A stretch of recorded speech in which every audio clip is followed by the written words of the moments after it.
નમસ્કાર વિદ્યાર્થી મિત્રો, હું મિત સર આપ સૌનું યુટ્યુબ ચેનલ પર હાર્દિક સ્વાગત કરું છું. તો વિદ્યાર્થી મિત્રો, આજે જે આપણે જોવાના છે થોમ્સનના પરમાણુઓની મર્યાદા. બરાબર છે?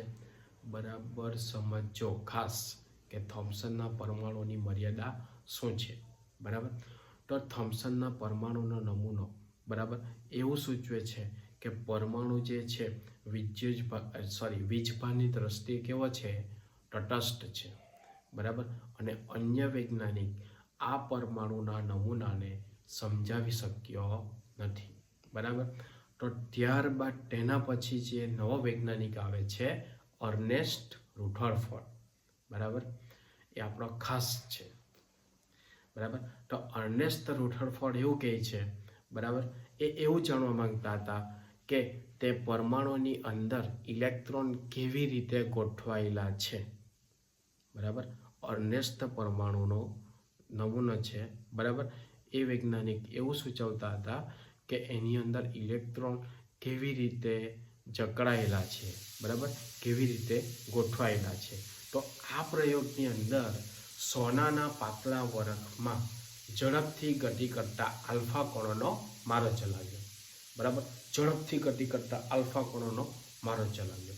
બરાબર, તેમને એક પાતળું સ્તર જોઈતું હતું. બરાબર, તો આ પાતળું સ્તર જોઈતું હતું તો આ સોનાના વરખ માટે 1000 પરમાણુ જેટલી જાડાઈ ધરાવતો હતો. બરાબર, તો આ આલ્ફા કણો જે છે પાછા કેવા? તો કે દ્વિવીજભારિત પરમાણુઓ. દ્વિવીજભારિત પરમાણુ એટલે કયો? તો કે હિલિયમ. બરાબર, તેનું દળ કેટલું છે?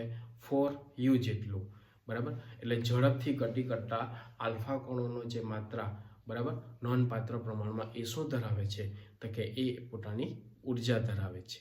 બરાબર, તો આ સોનાના પાટલા વરખમાંથી અપરમાણ્ય દ્વારા આલ્ફા કણો જે છે વિચલિત થવા જોઈએ. બરાબર, અને એ પ્રોટોન કરતાં પણ કેવા હોય છે? ભારે હોવાના કારણે વિચલનની કોઈ અપેક્ષા નથી. બરાબર, તો આ જે આલ્ફા કણો જે છે એના પ્રયોગો પરથી થોડા પ્રયોગોના પરિણામો તારવ્યા. તો એ પરિણામો કયા કયા છે? બરાબર, આ તમારે ખાસ ઇમ્પોર્ટન્ટ યાદ રાખવાનું છે.